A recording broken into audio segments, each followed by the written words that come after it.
How to play Minecraft on a smart TV. I'm going to show you all of the available methods. First, you want to go to your smart TV's apps. Here you will see a separate tab for the apps, and usually at the bottom you should see all of the games which are available on your TV. So here, if you scroll down and keep scrolling down, you will see games, and here you just want to go and search for Minecraft, see if you have Minecraft already installed on your smart TV. Now, if you don't have it, then there are a few different methods as well.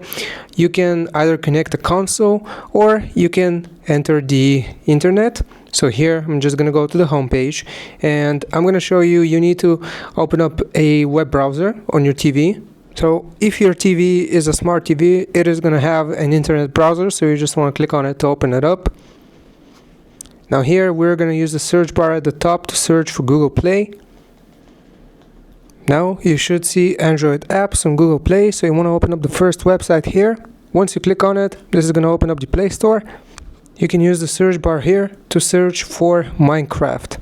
As you can see, you have Minecraft right here. Hope this helps. Leave a like and sub. I'll see you next time.